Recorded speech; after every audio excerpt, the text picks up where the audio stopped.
You are listening to the podcast To Be Single or Not to Be by Shanna Montana, a podcast where we talk about the single life, dating, and relationships so you can make a decision at the end of each episode to be single or not to be. So today's topic is, do we, when I say we, I mean us women, do we make it too easy for men to be in our lives or rather to stay in our lives? I think that this is a topic that can really go either way depending on who you ask. However, I know it is worth a conversation and it's really worth addressing if it's an opportunity for us as women to own and do better with, or if we need to keep doing what we're doing right now, which my opinion, call on me. If I'm voting, I say no. We cannot keep doing what we're doing right now because I feel like it's an epidemic of great single women out here who have these standards and have these requirements and are ready, willing, and waiting for the perfect mate, if you want to call them that. But then you have the other women over there who are willing to, fuck for a buck. And that's like making it really hard for us out here. So just to be quite frank, we want to be clear about this. So for this conversation, I wanted to make sure that I brought in some guests that you have met before and some that you have not, who can definitely add value to the conversation. So we are going to start with one of our first guests you've had on before. And who are you? Who am I? It's Kyla.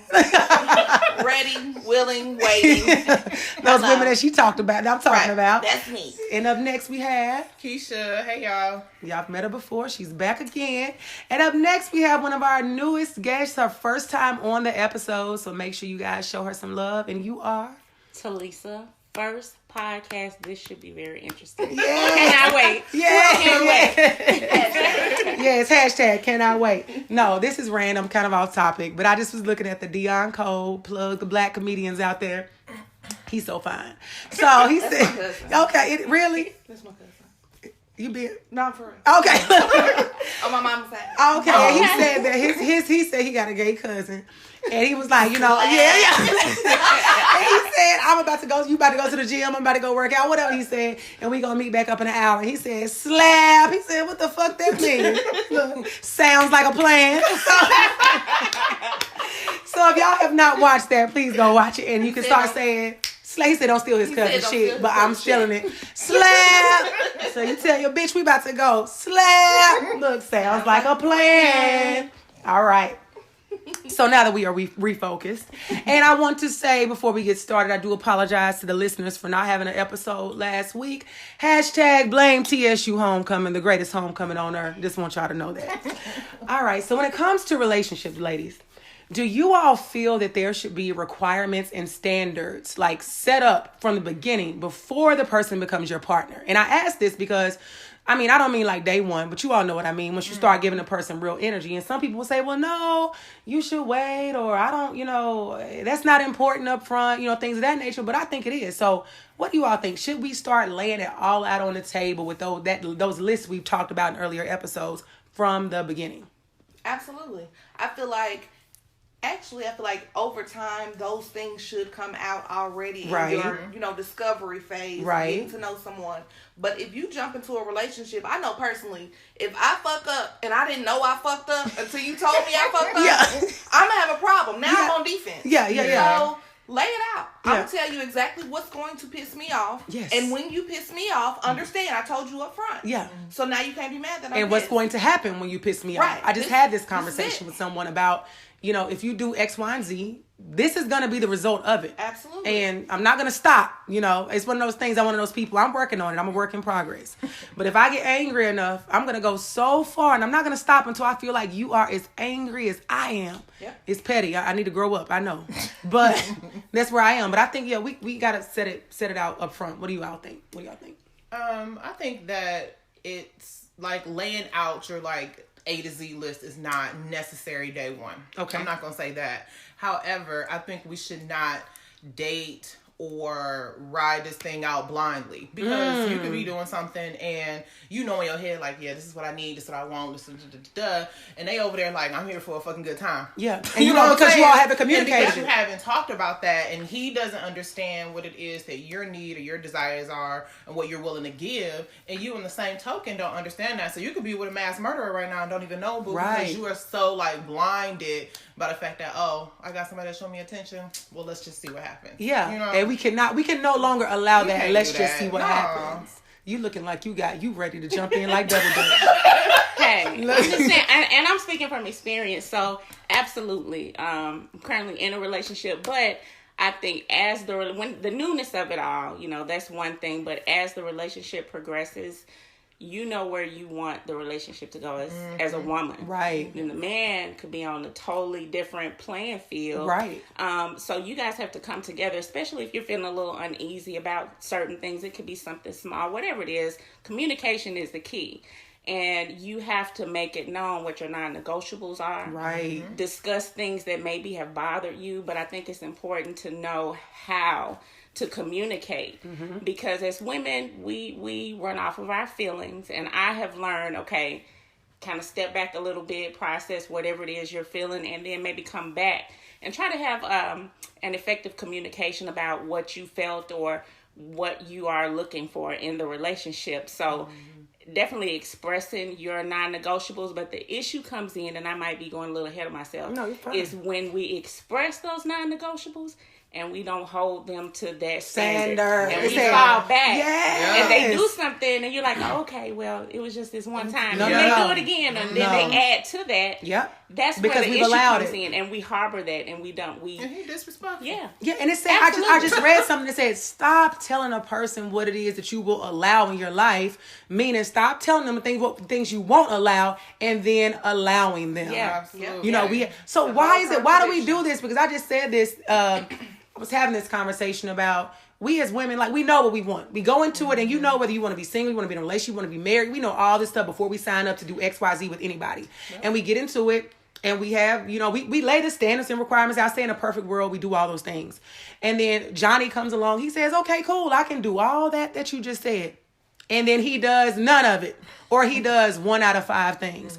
Why do you all think we still sit in it and not saying you have to just run every time, right, but sit in it in a sense that we just keep allowing ourselves to get hurt over and over, and we keep allowing ourselves to take what they're giving us. Because you don't want to make him feel some type of way. Like, nobody want to kick up Why the are we bird. so afraid of, I know, because we are, people say women are so emotional. We're emotional. We're naturally nurturing. Yeah. We always consider somebody else's feelings and, things like that, and always disregard our own. However, if you are allowing him, especially if you already told him that, and he's still doing it, he's giving a fuck about your feelings. Right. And it's like, at that point, you are wrong, and you can't really blame him. It's you, because you've already told him. He's done the opposite. You've allowed him to do it and has not held him accountable for it. More than once. So now your feelings, you can't be mad at nobody but yourself, because you hurt your own feelings, because you allowed the situation to be set up. Exactly. It's so true what you said. We get so caught up in thinking we're going to make him feel some kind of way. Why are we so concerned with the man over ourselves? Why are we placing other people as a priority over ourselves? I can't answer that, but I think a lot of it also I don't know the answer to that, but I think a lot of it also is that feeling of he'll change. I can change him. I can change him. I can think make that pussy him. got some power. Got some power to it. Let's snatch back. We're gonna get him right. It's a whole idea of, he fucked up this time, but I prove to him why I'm worth I'm the one. Changing. Yeah. And that's the whole mentality. Like, okay, I'll put up with it for now, but he'll change. What do we have to do? So, and we're going to go back around, but for what you said, what do we have to do to stop that epidemic? Because it's an epidemic that started with our grandparents, our parents, with us. I think most of us in this room have had our own relationship awakening where we found our worth and we know what we will and will not tolerate, especially myself. And so I always say, once a woman finds out her worth, there is nothing that you can do to make her stay in a fucked up situation. Right. So I think that what you said, we do think that we can make a man change, and I always say, You cannot make a grown person do anything that they don't want to do. That's no matter relationship or not. So what do we have to do to stop, or as far as like for our listeners, to help them to get out of that mentality that I have the ability to make a grown man who's most likely set in a lot of his ways change to accommodate what I'm asking for. And what I'm asking for isn't unreasonable, but that's not the partner that I need to be with. But I'm going to still try to change him. If he ain't wearing diapers, you can't change him. That's it. That's it. Get it out your mind. So that's the cure. That's the cure. We recognize that you cannot change him. No, you can't. Yeah. Because the only person that you can change or hold accountable to anything in that regard is yourself. Mm-hmm. So it's like, if you know in yourself, this is what I want, I've communicated, this is how I feel, and you can't change that about me. Right. What makes me think that I can change that the about fact that you don't respect that about you? You know? So it's like we have to start prioritizing and realizing that how we feel is worth way more than just calling ourselves being in a relationship. And saying that we have somebody. Saying that we have somebody, we're definitely going to touch on that. And I think that for so many years I used to read about things that said, make sure you are happy and you are content before you in a relationship. And I don't think I understood that until like 3 years ago, because I'm like, what does that mean? Make sure I'm happy or make sure I'm content with myself. And it's like, you have to be okay with yourself to know that if you sign up to do life or a partnership with somebody and they don't meet those requirements, that the cure to it is, listeners, you got to let them go. Yeah. You got that's what it is. You have to cut those, no matter. Just let them go. Block. Delete. Unfollow. Whatever. You have to do those things because you can't change them. And then, and when you finally get to that place, if you put yourself in that position, because ultimately we put ourselves in that position. Yeah. Once we recognize that we cannot change them, then we have to just exit. You got to exit stage left, and that's really what it comes down to. I want to add. I think that we have to be comfortable with being uncomfortable. Whether that's being... That's powerful. And that's scary. Because it's scary. Part of that uncomfortable part is having that hard conversation. And really, or that uncomfortable part is being by yourself. Right. And realizing what that response is going to be. Right. Or realizing what that response may be, because you don't know what they're going to say or what their reaction may be. It may be something totally different. You think they're going to say, okay, I'm going to get it together. You might have to be by yourself. They might fuck you up like, and you have to, I'm not going to get it together. I'm out. They be like, all right, I'm going to head out. That's how you feel? Yeah. And removing yourself from the situation. Give them time. Well, forget about giving them time. Give yourself time to really process everything and remove yourself. And when you remove yourself, you might never go back. You might realize that's not where you should have been. So be comfortable with the fact that you might not be comfortable with what's going to happen next. Yeah. I think that's very important. And I think this is a good place for us to talk about. Can we speak to our experiences with being uncomfortable? I'm uncomfortable now. Okay. Tell us more. What are you uncomfortable with? Oh, I hate it here. I hate it here. I'm not really uncomfortable. I am, but I ain't. Like, I want to be in a relationship, but I got a couple situationships. So, I'm occupied. But I ain't really happy. I ain't where I want to be. I'm not really fulfilled. Right. I'm not. I mean, I ain't bored. Yeah. But, you know. I want a little bit more. Well, right. You know, I get a little bit from each of them. Yeah, together, But it's like you want it all together. I want a collective in one person. I just want one. Yes. I'm sick of doing all the bad. Yeah. And then the whole, good morning. Like, I feel like I'm in 3 different relationships. Like, and I gotta keep remembering what I done told you about this situation. I'm tired. Baby, tired with bleach. Tired. And it's even worse when you don't say nobody's number. You gotta scroll up to make sure you talk to you. Oh my God. Oh. They say brown skin girls don't save numbers. I don't. I think we all browns. Yeah. I got several. I'm like, hold on, who is this? Let me scroll up. Oh, okay, all right. This what we on. All right, D. Let's do it. Let's go, baby. I told one dude, this like church. It's up to you to get saved. I'm not. No, your number's not saved in my phone. You my boo. You my boo. But hey, it's definitely Instagram caption alert. It's up to you to get saved. You get saved, baby. My phone is like church. I'm dead. So, Nikki, what would you say is an uncomfortable situation you ever been in? My uncomfortable situation was, I was one of those girls who, I was with somebody, we had a long-term relationship, and then eventually we realized, like, you know, things were growing apart. And so we quote unquote broke up. But we didn't break up because we still operating as a relationship, right? So, us, that's what we do. Still holding on. So still did that. And then it got to a point to where I was like, you know what? Fuck it. It's not going anywhere. But it was a grieving phase for me. Because it was so familiar. It was so easy to go back to. Like, he ain't had no problem with me coming back and forth into that shit, because he don't still treat it the same way he always had.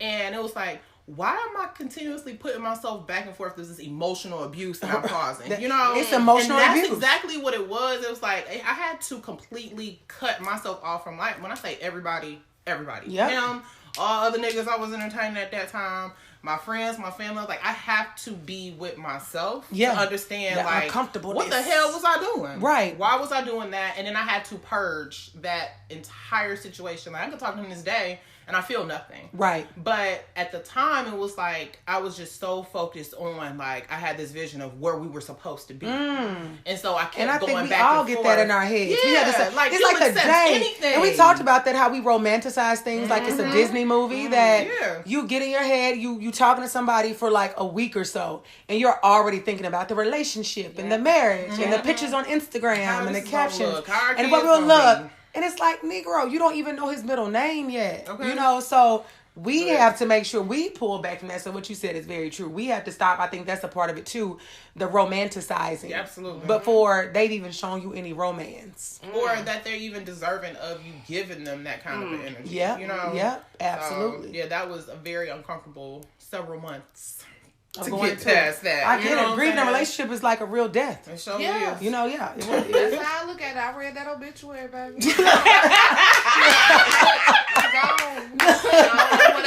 R.I.P. Gonna make this picture with these angel wings. I don't know. We're gonna do some t-shirts and some chicken dinners. Hard to say goodbye. What would you say, Talisa? What's been an uncomfortable situation for you that you've been in and had to escape, for lack of a better term? I don't know if it's escape, but just really realizing or really thinking, am I even in a place where I should be in a relationship? I think you touched on just the wholeness, being whole. Have you really fulfill the things that you needed to fulfill in yourself? Because you can't give somebody, or you can't be whole in a relationship or go into a relationship expecting somebody to complete you. Right. You have to be at a place where you are mentally okay by yourself. Yeah. And you can move alone, you can make decisions alone, and you can do that, with confidence. Right. And I think that I had kind of realized that, you're not in the right space maybe to be in a relationship. Yeah. I can say that I was given 250%, but in the midst of that 250%, I was giving myself nothing. So you lose yourself in some relationships because, like we said before, you want them to see the greatness in you. Yeah. But with you attempting to help them see the greatness in you, you're losing your value, your self-worth. You don't even feel it on the inside. You're running yourself in the ground trying to prove yourself to somebody else. Yes. Yeah. So I think that, it was awakening for me.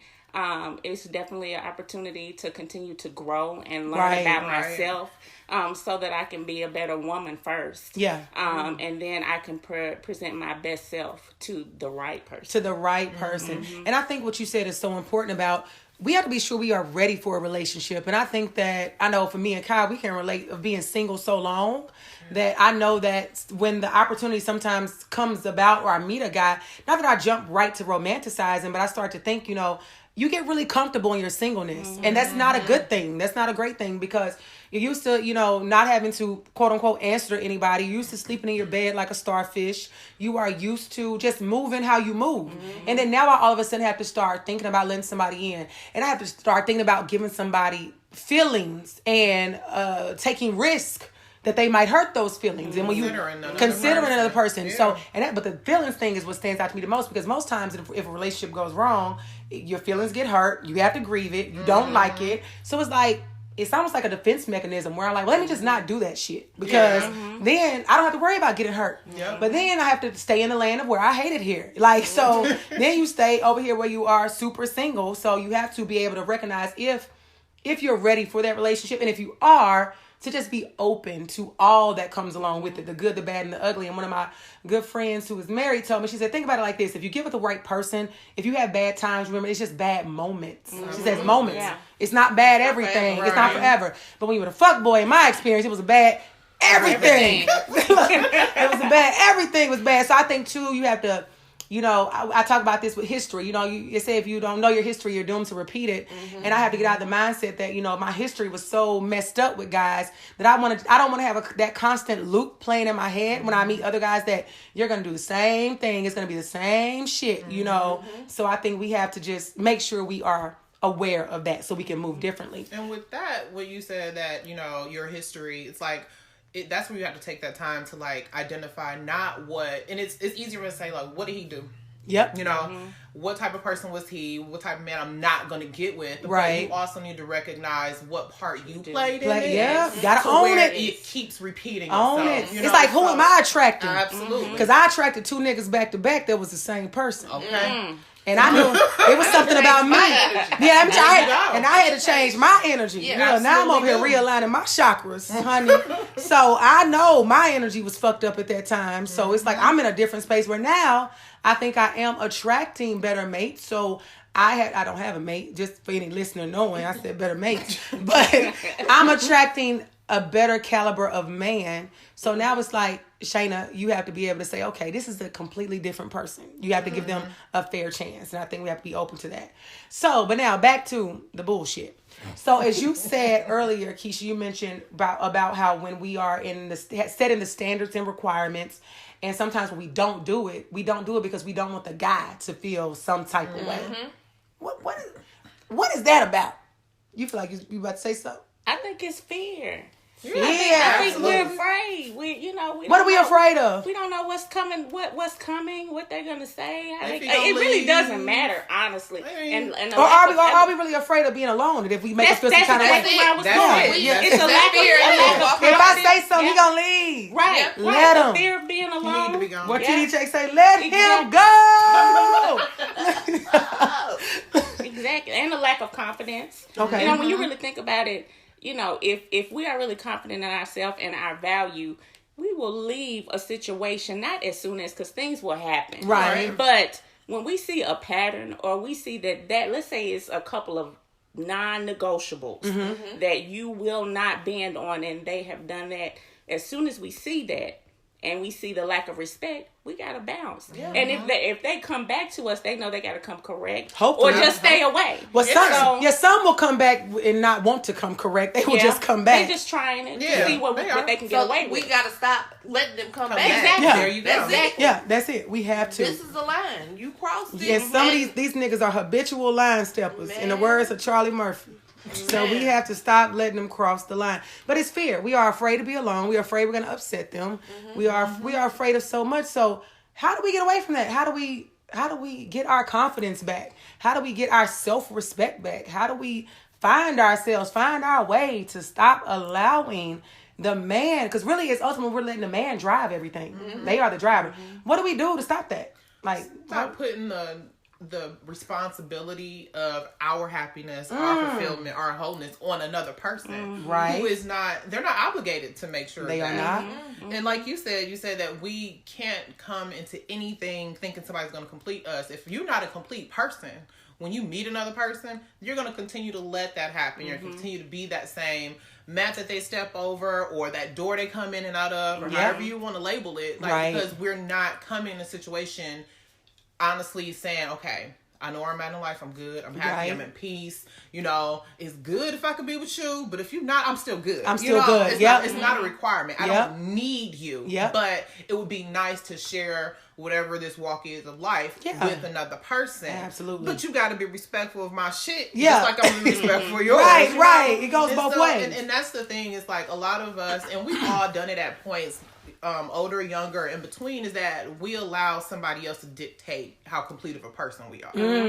And so it's like, I know for me, I sat back and was like, well, goddamn, like, what was you doing? Right. Like, baby, what is you doing? I mean, because he did nothing. Yeah. But drag you up and down emotionally, or let's say they ask for the most and do the absolutely nothing. Did absolutely nothing. And you want to bend your ass backwards to give him the world. Yeah. Just because you think that's going to make him do something for yourself, right. for you that you can do yourself. Right. So I had a friend that told me, and listeners may or may not agree with this. She said, we need to start doing the minimum. She said, tell these brothers you live at home with your mama. She said, tell them you don't have no car. Mm-hmm. She said, tell them that you are a bagger at Kroger. Mm-hmm. She said, tell them you don't have no money. She said, because then they want to feel like they want to save you. She said, because also she said, when they find out, that we do just the basics in life. Like you got a house, you got a car, you got all your teeth in your mouth. Mm-hmm. And and when you tell a man this, they're like, oh, I got somewhere to stay. She a bad bitch. Like, nigga, I just told you the minimum. So her philosophy was, and it's been working for her so far. I don't know. She was like, tell these brothers that you have the minimum. Stop telling them you got anything. She like, because at that point, they will understand that they have to rise to the occasion. Mm. And they're going to bring you out the hood. Now, it was funny and entertaining to me. I have yet to put it into practice. But I can understand what she's saying. I mean, she has some truth to the fact that we're willing to display all of our shit. Like, yes, I got a job, it pays me this much, this is my role in my position, or I drive this kind of car. Like, I do all this by myself, for myself. Yeah. I ain't got no kids. And so the moment he said, you do all that, you get all that, and you ain't got no niggas to feed? Yeah. Cool. Yeah. Sign me up. Yeah. Sign me up. Babe, you ain't got no problem with taking care of me, too, because you good. Yeah. They think they can slide in. They don't think that they're inconvenienced to you if you got your shit together. Yep. And and those are the worst ones. They are the biggest absolute inconvenience. I don't know. I feel proud that I can say I got this job, I got this house I'm doing for myself. I don't think I want to dim my light. Yeah, and I think I felt the same. Right. I said it works for her, have to. And I don't want to dim because too. Also, what I think about is I don't want to have to come back later to have to tell those truths. Oh yeah. By the way, I kind of don't live with my mom. I don't live on her house no more. I got this mortgage. That I need. What you got on it, bro? Right. Yeah. So I think that, it was just, it was kind of humorous, but she was serious about it, I'm sure. So, but when it comes to the standards and requirements, we talked about how we need to, I think, like you say, maybe not day one, but we do need to talk about those things, and men, as I've mentioned, men have no problem asking us to do anything. A man, and this is an explicit example, a man will ask you to give him some head on the way to church and will not blink an eye. And we will do it. But then we will be... And right at the altar. And then we have a problem asking this brother to stop at Wendy's to get us a 4 for $4. So why is it that men have no problem asking what they want, but we do? What do we have to do to get the attitude of gratitude that they have to ask what we want? What you think? I think they're testing us from the beginning just to see how much they can get and how far they can go. And we want to be looked at as the best option. I want him to see that I will do whatever it takes for him. In my case, I'm cooking. In my mind, I'm preparing to be the wife. When they say they make that basic ass Alfredo, I'm doing everything, but. We just want to seem like we are open and, we're giving and we're loving. They already know all of that. They do. They do. Oh, that's a good point. They know these things. They know we're nurturing, we're loving, we're giving. They probably got 3 others that'll do the same thing. So in our mind, we know with women, I think it's a competition. The other one is doing unspoken competition. Yeah, an unspoken competition, and ain't nobody winning. Ain't nobody. But you're right. And but the thing about it is, we're allowing them to make us compete. Yeah. For no absolute reason. Yeah. And we not even talking LeBron James, Will Smith. We not even talking teams. Oh, right. Yeah. Jumbo. Dante. Yeah. That's him. That's what we talk about. We talking teams. Look. You right. We competing for what?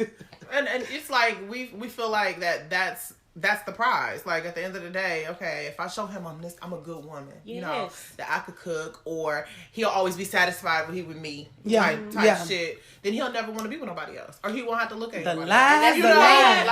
It's like the prize, not them. Yeah, like, we are the chase, the prize. Right. Women have to get out of that struggle love mentality. Ooh. Yes. We think if we are there and we just go through the fire with them, they gonna see. And most of the time, they don't see. They don't, because let me tell you, I said in 2019, but before now, I am no longer a men's emotional rehabilitation center. If you have help that you need to go to therapy. You need to go heal with your mama. You need to do all that. Let's say, I need to see your signed permission slip from your therapist before you come to me.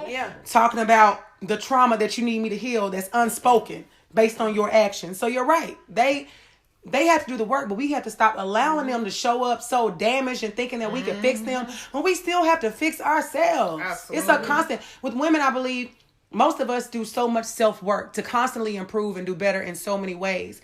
And then you sign on to do, a partnership with a man who doesn't believe in therapy, doesn't believe in counseling, has done no self-work, doesn't own up that he has mommy, daddy issues, that he's traumatized. And you think you about to have a healthy relationship? No. Sis, how? You'll actually revert back. Yeah. To whatever it was that you were able to get through yourself. Like we always talk about triggers. Yeah. And, it's like, so you'll get in a situation with a person and, okay, you may have a savior mentality. So it's like, oh, well, he needs this from me, so I'll do this. And he needs and I'll do this. But then you'll start thinking, like, well, goddamn, like back in the day, I felt used and abused and So all of a sudden, you mentally are not there. Yeah. And this person is still draining you, and they may be like, well, you're not there for me because you want to take a moment to goddamn breathe. Let me tell you, I'm sure not. Next thing you tell me, I need this, all right, I'm going to head out. Right. I'm telling you, I am past here. I wish you the best. Let me tell you, I am over it. With us women, I think that we just ultimately we have to stop doing that, because as we talked about earlier, one of the biggest things with this, women, are we, doing too much or not allowing men to do what they need to do? Something we talked about before we started on the podcast was, if we have set these standards and requirements that we're talking about, and say, it's 4 of us in the room right now, and we are standing true to what it is that we want, need, and desire, you literally have 20 other women who have no standards, no requirements, have had no therapy, probably have no walls left. pH is off. Look, I'm going left. They have, walking in Walmart. Yeah, it's wide open. Yeah. So the thing is, we are over here with our standards and requirements and things. You have all those women over there. And I think for the listeners, some of this, those are the women we are talking to, that you all have to stop allowing these things to take place. You say, well, in the great words of Diamond, women like you make it hard for women like me. So when we are out here, we are allowing all these things. And again, we've all been through our own stuff, because I just had my relationship awakening like 2 years ago. I had to go through it. And I think that's part of why the podcast exists, because I want women to come to their senses well before 30 plus. Once you come to it in your 20s, when you really got the energy to be fooling with these Negroes, So what do you think, for those women that maybe the 20 women that are standing out there, if we had to imagine it, the 20 women lined up like on the movie Us, holding hands. What do they have to do to kind of snap out of it? Like, I'm not going to keep doing this. They need to understand that they have self-worth. Like, you are worth more to yourself than a good time that night with that dude, or partial quality time with him, because he's trying to spend time with 5 other girls, plus he got a wife at home with some goddamn kids. Like, you deserve more than that. And so we sell ourselves short. And that's going to be for those women on the other side of the line, or those of us on this side of the line. Like, we always sell ourselves short, or for the bare minimum, and think that, well, if I don't do this, and then it's going to leave me with X, Y, and Z. But you're still lonely when you're doing the absolute most. So it's like, because he come over and he gone. That's it. I think they also need to understand what they want, though. Absolutely. Because at this point, they're taking what they can get. And they're willing to do whatever in order to get it. But they don't understand that, no, this is what I want. Yeah. Like, understand that you have those same limits that you can set. Yeah. Instead of just being out here fancy and free and doing whatever. Yeah. Set that same standard. Yeah. Understand. Make your list. This is what I want. This is what I'm looking for. And check it twice. Baby, 13 times. Because I done went over my list. Who, child? And it's ever changing. What do you think? I think being honest about the situation that you're in. Sometimes women are in a fantasy world, you know, and they're thinking, he comes over on this day, I get him Tuesday, Wednesday, and Friday. So you know, she's not, and we settle. So in addition to the list that Tyler was talking about, I think we. And this applies to both women. Just really looking at your pros and cons, looking at what you are looking for, what you're really looking for, and then the pros and cons of what you're getting in this relationship, and weigh it out. And again, just be comfortable with being uncomfortable and leave, and just kind of get into yourself. Yeah. And that's easier said than done because it gets lonely out there. Sometimes it's hard, you know. But the loneliness is worth it. It's definitely worth it, and there's growth in that. And you know, you have so much insight on what you dealt with, and it gives you a new outlook on life, on what you can expect, and it allows you to set the new standard. Yep. You know, so I think just being real with yourself. I agree. You have to be real with yourself. So you guys know that there's a saying out there, you know, I can't find a good man, or there aren't any good men left. But in reality, I think there are plenty of good men left. You know, we just have to kind of do some searching and find them and understand. I know this may be a whole nother episode, but find they may not be in the packaging that you think. We talked about that a little bit on My Type. And I'm trying to open myself up because y'all know my type used to be tall, light skin, straight teeth, good hair, look like Chris Brown. I'm doing better. However, look, okay. But I think that, to go back, I think there are plenty of good men out there. However, I think that we as women have to stop chasing the men. I think, like I say, I don't chase my liquor. You think I'm chasing these niggas? Okay. Bars. So my thing is this. We do have to stop chasing the men. We have to stop running after them. We have to stop running after them, begging them to come back, begging them to stay, begging all that. You know, why have we gotten away from allowing the men to chase us? I think that ultimately the space that I am in, I want a man who initiates things, whether it be initiate the text, the call, the trip, whatever, you know, whatever it may be. The guy needs to be on the chase after us. What do we have to do in order to allow ourselves to to get chased and allow the men to do it and stop running after them? I'm working on that right now. I had to make myself unavailable. Okay. So I noticed it was one dude I was talking to. Every time he called, you picking up? Hello. Every time he texts within seconds, hey. Hello. Like, and I had to stop and like, why am I making myself so available to this dude? Like, yeah, I enjoy our conversation. Yeah, we have fun. We together, but why do I need to pick up every time? What have you proved to me? Let me ask you this though. In doing that, had he given you a reason to not make yourself available? Because I think that... Not at all. Okay. Not at all. But what I did is I was like, let me try this. He called. Just looked at it. Okay. Didn't answer. Do you know I ain't hear from him for about 3 days? Oh! True colors. What? What? One missed call. I ain't hear from him again for 3 days. Didn't try to call, text, or nothing. Nothing. So it took... That's when his true colors showed up. Still breathing? Nothing. And I was like, okay, this was the test that I need. Like that. Real quick. But then he called and I was just like... Wait a minute. Hello. She was like, oh, that is you. That is you. But like the whole dynamics of our relationship changed. Because when I did answer again, I was just like, hey, how you been? Yeah. Like, you been good? What's up? Oh, you want to know how I been? Because you ain't been one. Yeah, for 3 days. Oh, okay. But what did he have anything valid to say? No.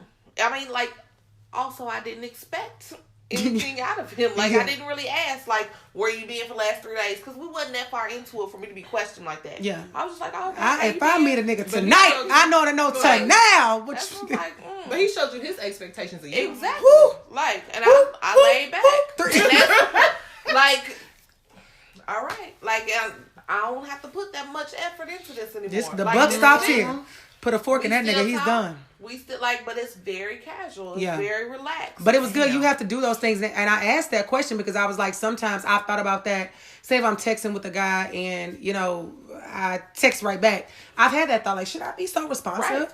But I look at it in some instances, if he's responsive and if I was to not answer or text and he went 3 days, then that tells you right there where that person stands. And so I think we have to pay attention. We have to be mindful of those things, you know. So what else? What do you all think we have to do in order to get back to? We need to be the ones being chased because we're the catch. They're trying to catch us. I think, like, of course, I, for one, love our independence. Yeah. You know, and that comes from knowing your self-growth and what have you. Some people take that independence to a different extreme, to the point to where it's not a role reversal, but feeling as though, well, if they're not coming to me, then that's my job. I have to go get them. You know, it's more of a dominant, kind of personality in doing that. And it's like, it's not that you won't be with a person if you don't go after them. You know, it doesn't necessarily have to be that way. It could even be a mutual meeting of the minds. You could be in the same space and you just like click.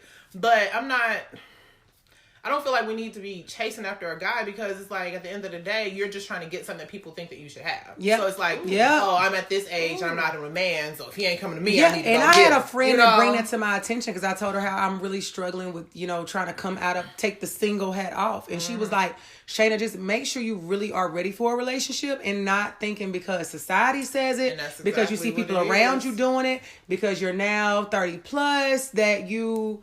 that's what you're supposed to be doing. But on the other hand, she did tell me as well, she said, think about, you know, all that you do in life, all that you give to people, all your accomplishments. She's like, it's nice to have somebody to share those things with and to do life with. She's like, so she really, and this is someone who's married, she was like, I just want you to look at both sides of the coin. She's like, I signed up for the shit, you know. She's like, but just make sure you look at both sides, you know. I know that she's like, you deserve to be with somebody who deserves to be with you, but you have to be sure that you are ready for that because you can come across a great man if you're not ready for him and you can fuck it up. Yep. And or not fuck it up, you could just be like, not good time. I'm not ready for it, so I'm not gonna receive it. You know. Yeah. And she's my accountability partner at this point. She's like, I'm checking in with you once a month. What's going on? Because she knows I'm trying to ease back into it, you know. So especially if being in a relationship is your goal. Like, it may not be everybody's goal. Right. It's not, but if it is your goal, like, don't think that the only way to achieve that is for you to be hounding these niggas down. Yeah, to run them down. No. Because can't do it. He needs to be deserving of your time. If you're putting that time into you, and some of your listeners are men, they need to put that same time into themselves. I hope y'all listen. Everything we say, women, reverse it. You need to approach a woman as a complete man. And not saying that you have to be making X amount of dollars. You have to be working this type of job. You have to work this type of It's way deeper than that. But you need to be solid in who you are. You know, and it's like, that's where the issue is with all of us. We're in these relationships, and it's two incomplete people trying to piece some shit together, and we still missing pieces. It's like a puzzle when you missing pieces to it. It never can be put together. Man, when I say I throw it up in the air, I'm mad because I'm missing a piece. That'll give you anxiety. You know, and so it's like, in that regard, like, as a woman, like, I don't feel that any of us should have to feel it necessary to chase a guy down. So if you met a guy, y'all cool or whatever, if you want to be the one to call him first, cool. Do what you do. If it's Chris Brown, I'm called first. But okay. I'm not gonna hunt you down first to get your damn number. Like, you know what I'm saying? So it's like, you gotta have balance in that. I can't. I'm playing, y'all. If any of my potential boos listening, I'm playing. So, I'm waiting unless he calls. Unless Chris is listening. I'm waiting for you, King. I'm dead. Talisa, what do you think with the chase? I think stop being so needy. Stop being so needy and acting off of our emotions. Yes. We have to stand in our confidence as women. Speak what we're looking for and fall back. Yeah. You know, and fall back and just see, you know, what the man is kind of bringing to the table. And again, it's not always about money and everything. It's about the actions. Do their words align with their actions? Right. You know, and we can tell. You know, I don't care what anybody's. A woman's intuition is a hell of a thing. I just tapped in mind like 2 years ago. We can feel it in our guts. Ooh, so some of your sha-na-na. Right, that sha-na-na. Yeah. But just, you know, not being so needy, knowing that, you know, where that one man won't act right, there's another one out there that will. Absolutely. But we have to really recognize, you know, our value and fall back. Don't be afraid of the fall back. Yeah. You know, it's a beautiful thing. It's a beautiful thing. It's a beautiful thing. Get your candles, your incense, whatever, your music. Yeah. Chill, get your wine. Do your sage. And the thing about it, I think that we have to, if we got to go through a phase where we got to cry a little bit, cry a little bit. but then move on from that. Yeah. Move on from that, because we have to kind of go through what we go through. But it's standing in who we are as women and setting that expectation and knowing who we are. And I think we just lose ourselves so much because we want to be loved. Yeah. And we want to be appreciated. And we yearn for that. We do. And men, not all men, but men, a lot of them, when they see that vulnerable side of us, they will take advantage of it and run with it. And there's another woman that feels the same way about this man that you do. And she's doing certain things too. So they having their cake and eating it too. Yep. And when you recognize that something's not quite right or something is off, fall back.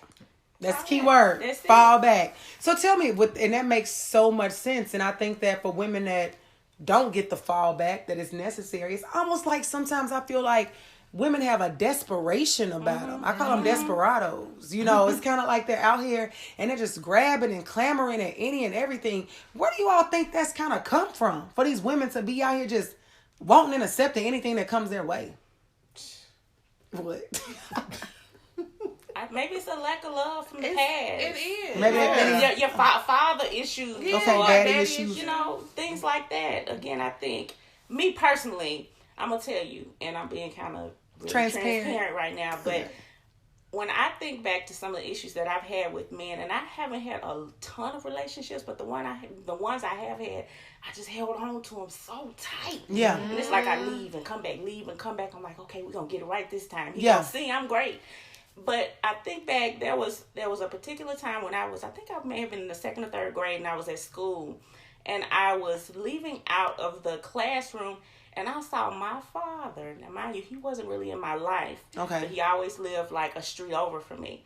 He was picking up another woman's children. And that did something to my spirit. Yeah. I was at the same school. You're not picking me up. Yeah. And I just felt like I'm not good enough. Yeah. And I think a part of that, I mean, not saying that's the complete issue, but that and me and my father just recently, before he passed away, which was 2 years ago, got our relationship on track, and I loved him like nothing ever happened. But that relationship kind of set the standard for what I wanted, and I think that has a lot to do with why I held on so long. So tight to relationships for men. And I think women have to evaluate that. We have to look at everything. Is it a father issue, a mommy issue, something that's a trigger that's happening in your life, other relationships? What are you longing for? What do you want? Why are we holding on so tight to these things that are dead? Hold on to things that are not, that shouldn't be existing. I think we have to look at all those things in order to, you know, come out on the right side of it. And it's up to us to address them and no longer, because like, you know, like same as you, I've had like father issues, and I had to address them, assess them for what they were. Right. And not allow me to place blame on him for the actions that I took as an adult. Because at this point, I'm doing shit because I want to do it or don't want to do it. You know, and everybody needs to do that. It's like, once you address whatever the underlying issue is, address it, then you can move forward in another relationship. Don't expect that person that you're trying to find or identifying to take up whatever the role is you felt that other person that caused the damage as a young child. Right. You know, expecting them to do better than that person. Right. Because that's not their job either. Not at all. You know, so it's like a lot of it when it comes to our relationships, friendships, family, significant others, it's like we need to address our own hurt. Yes. With ourselves. That makes sense. Or if you need to speak to that person, do it. But you can't have expectations of that person. You, again, only can address what it is with you that you're deciding to carry forward in these relationships. And that's why we have so many, you know, like you said, we're playing double dutch, in and out, in and out, in and out, because we're still tugging with that same shit on the inside. And if once we're solid, then we know there is no in and out. Either we here or we not. And on that note, we'll be right back with the resolution.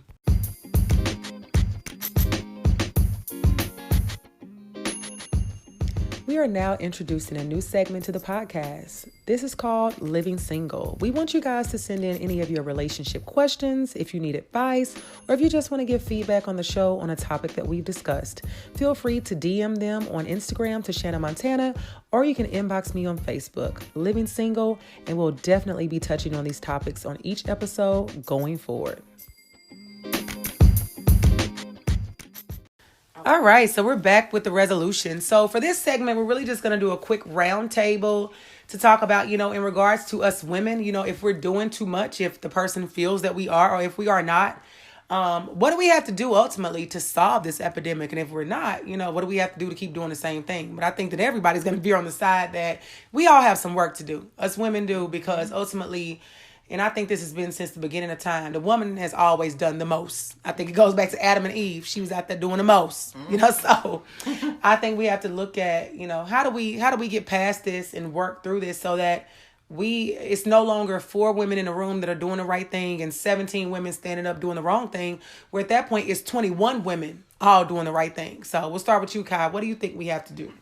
I mean, very basic. Set your standards, stick to it, and be okay walking away. Yeah. Like, that's the biggest part, because we want to be loved. We want to be needed. We want to be held. We want to whatever. Want our bills paid. Be okay walking away.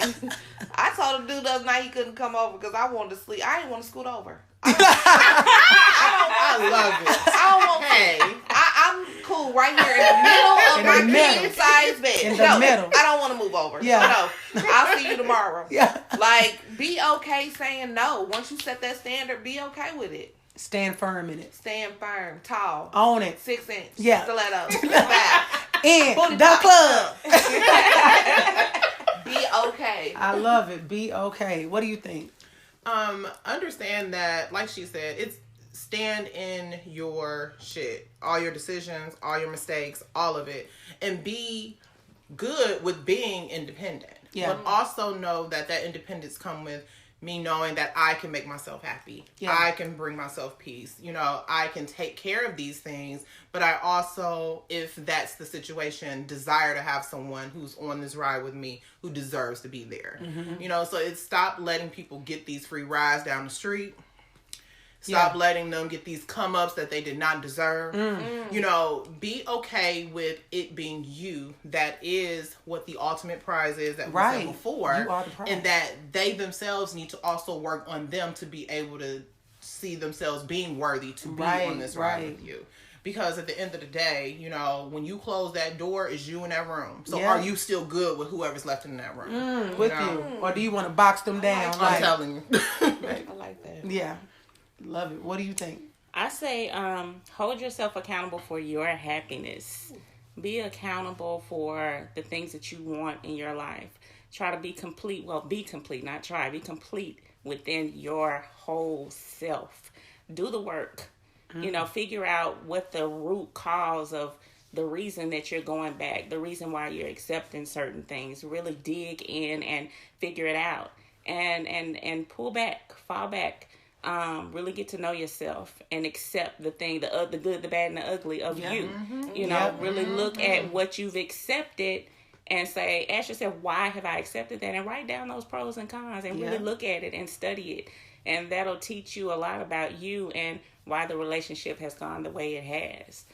Be vocal. Don't be afraid to be vocal about your non-negotiables and stand firm in what you believe and what your requirements are. Yep. And that's it. And if that person isn't giving it to you, then you gotta go. You gotta go. Or you gotta ask them to go. Mm-hmm. Fuck his feelings. Yeah, look. There you go. Hashtag fuck his feelings. I don't care how you feel about this situation. I'm doing me. My happiness comes first. I think the first thing is you have to listen to episodes 1 through 30 of the podcast.